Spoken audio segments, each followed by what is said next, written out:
KaraokeBooks. The Bride of Lammermoor. Written by Walter Scott. Audiobook. Chapter 19. I do too ill in this, and must not think but that a parent's plaint will move the heavens to pour forth misery upon the head of disobediency. Yet reason tells us, parents are o'erseen, when with too strict a rein they do hold in their child's affection, and control that love, which the high powers divine inspire them with. The hog hath lost his pearl. The feast of Ravenswood Castle was as remarkable for its profusion as that of Wolf's Crag had been for its ill-veiled penury. The Lord Keeper might feel internal pride at the contrast, but he had too much tact to suffer it to appear. On the contrary, he seemed to remember with pleasure what he called Mr. Balderstone's bachelor's meal, and to be rather disgusted than pleased with the display upon his own groaning board. "We do these things," he said, "because others do them. But I was bred a plain man at my father's frugal table, and I should like well would my wife and family permit me to return to my Owens and a poor man of mutton." This was a little overstretched. The master only answered, "That different ranks, I mean," said he, correcting himself, "different degrees of wealth require a different style of housekeeping." This dry remark put a stop to further conversation on the subject, nor is it necessary to record that which was substituted in its place. The evening was spent with freedom, and even cordiality, and Henry had so far overcome his first apprehensions, that he had settled a party for coursing a stag with the representative and living resemblance of grim Sir Malise of Ravenswood, called the Revenger. The next morning was the appointed time. It rose upon active sportsmen and successful sport. The banquet came in course, and a pressing invitation to tarry yet another day was given and accepted. This Ravenswood had resolved should be the last of his stay, but he recollected he had not yet visited the ancient and devoted servant of his house, old Alice, and it was but kind to dedicate one morning to the gratification of so ancient an adherent. To visit Alice, therefore, a day was devoted, and Lucy was the master's guide upon the way. Henry, it is true, accompanied them, and took from their walk the air of a tête-à-tête, while, in reality, it was little else, considering the variety of circumstances which occurred to prevent the boy from giving the least attention to what passed between his companions. Now a rook settled on a branch within shot. Anon a hare crossed their path, and Henry and his greyhound went astray in pursuit of it. Then he had to hold a long conversation with the forester, which detained him a while behind his companions, and again he went to examine the earth of a badger, which carried him on a good way before them. The conversation betwixt the master and his sister, meanwhile, took an interesting, and almost a confidential, turn. She could not help mentioning her sense of the pain he must feel in visiting scenes so well known to him, bearing now an aspect so different, and so gently was her sympathy expressed, that Ravenswood felt it for a moment as a full requital of all his misfortunes. Some such sentiment escaped him, which Lucy heard with more of confusion than displeasure, and she may be forgiven the imprudence of listening to such language, considering that the situation in which she was placed by her father seemed to authorize Ravenswood to use it. Yet she made an effort to turn the conversation, and she succeeded, for the master also had advanced farther than he intended, and his conscience had instantly checked him when he found himself on the verge of speaking of love to the daughter of Sir William Ashton. They now approached the hut of old Alice, which had of late been rendered more comfortable, and presented an appearance less picturesque, perhaps, but far neater than before. The old woman was on her accustomed seat beneath the weeping birch, basking, with the listless enjoyment of age and infirmity, in the beams of the autumn sun. At the arrival of her visitors she turned her head towards them. "I hear your step, Miss Ashton," she said, "but the gentleman who attends you is not my lord, your father." "And why should you think so, Alice?" said Lucy, Or how is it possible for you to judge so accurately by the sound of a step, on this firm earth, and in the open air? My hearing, my child, has been sharpened by my blindness, and I can now draw conclusions from the slightest sounds, which formerly reached my ears as unheeded as they now approach yours.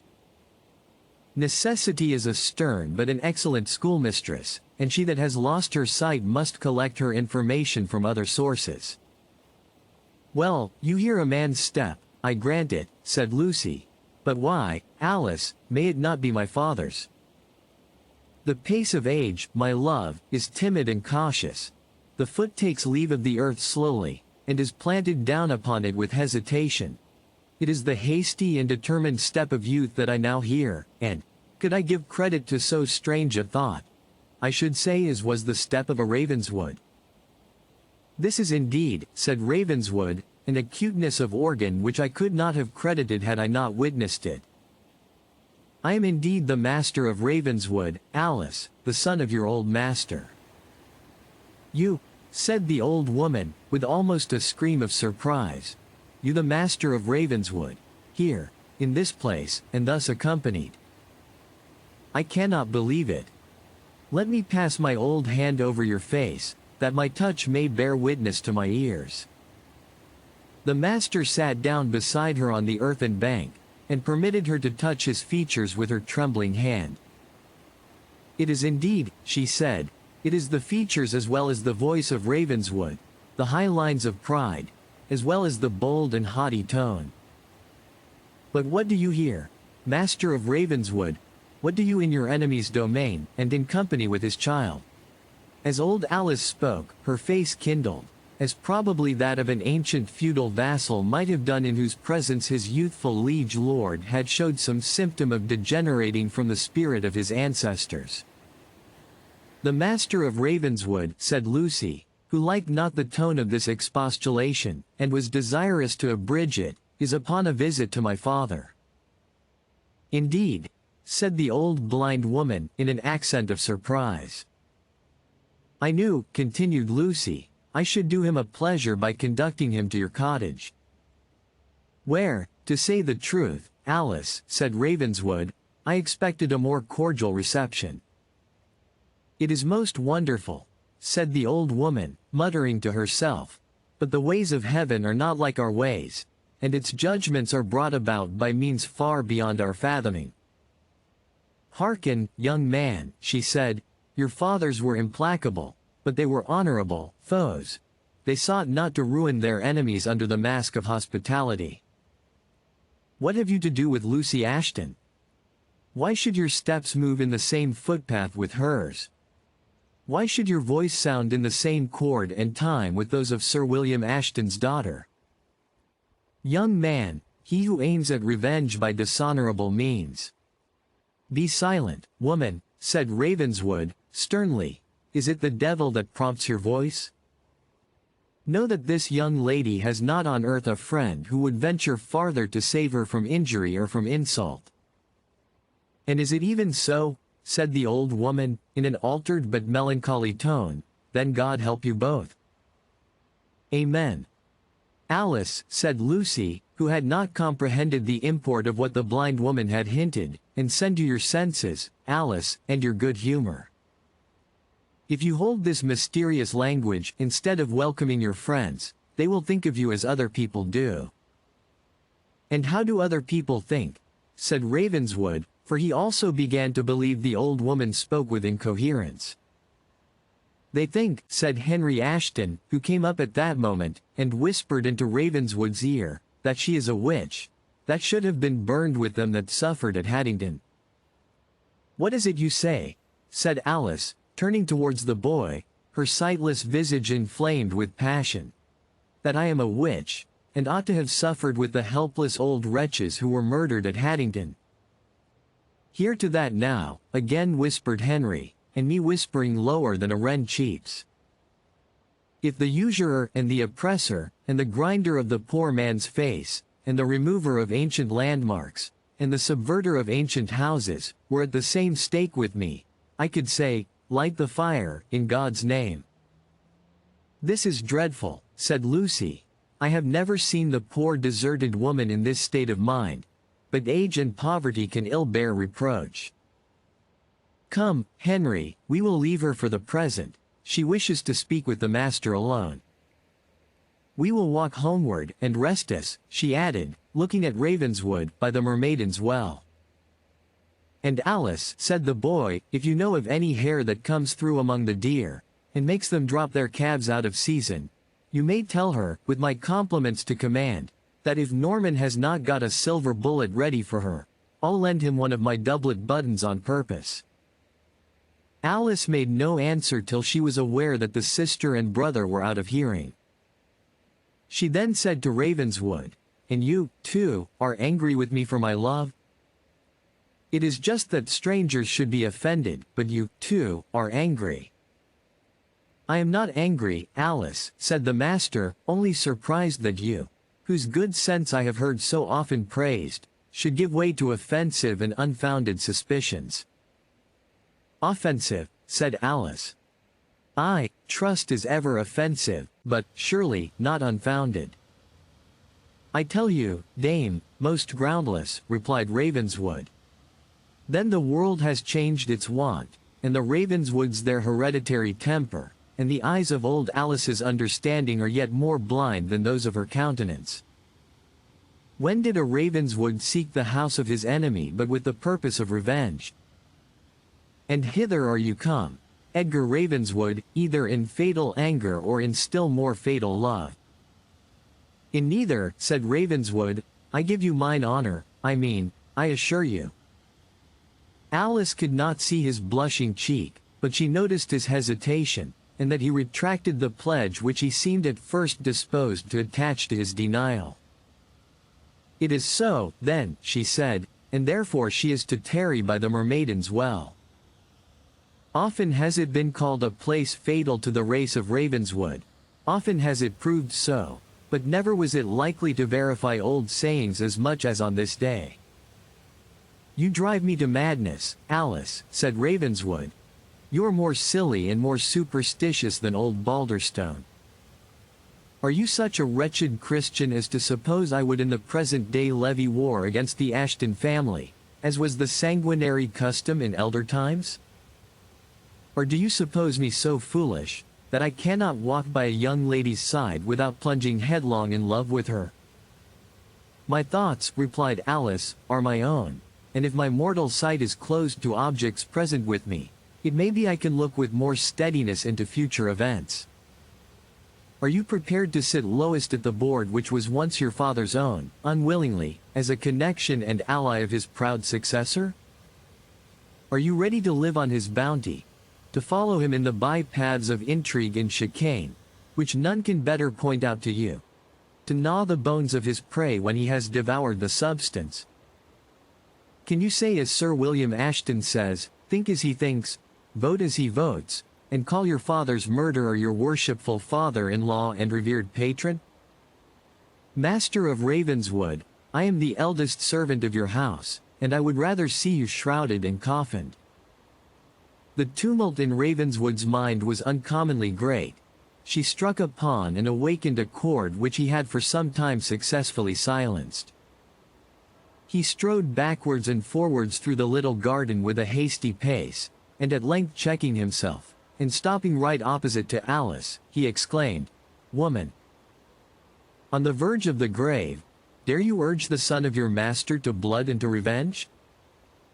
God forbid, said Alice, solemnly, and therefore I would have you depart these fatal bounds, where your love, as well as your hatred, threatens sure mischief, or at least disgrace, both to yourself and others.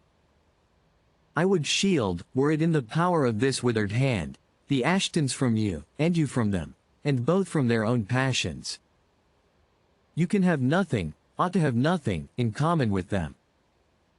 Be gone from among them, and if God has destined vengeance on the oppressor's house, do not you be the instrument. I will think on what you have said, Alice, said Ravenswood, more composedly. I believe you mean truly and faithfully by me, but you urge the freedom of an ancient domestic somewhat too far. But farewell, and if heaven afford me better means, I will not fail to contribute to your comfort."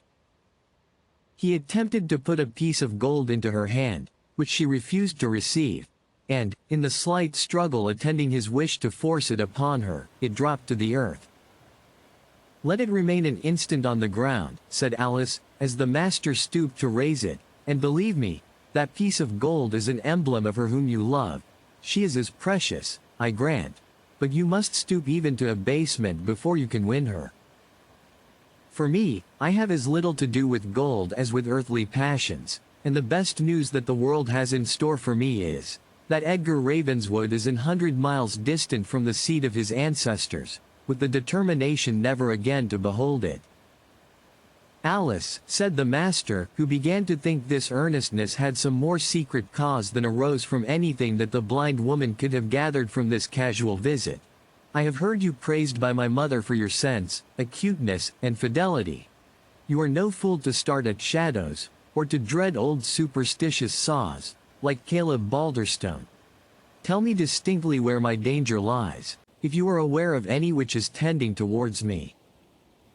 If I know myself, I am free from all such views respecting Miss Ashton as you impute to me. I have necessary business to settle with Sir William. That arranged, I shall depart, and with as little wish, as you may easily believe, to return to a place full of melancholy subjects of reflection, as you have to see me here." Alice bent her sightless eyes on the ground, and was for some time plunged in deep meditation. "I will speak the truth," she said at length, raising up her head. "I will tell you the source of my apprehensions, whether my candor be for good or for evil.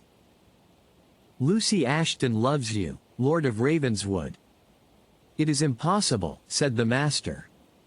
"1,000 circumstances have proved it to me," replied the blind woman.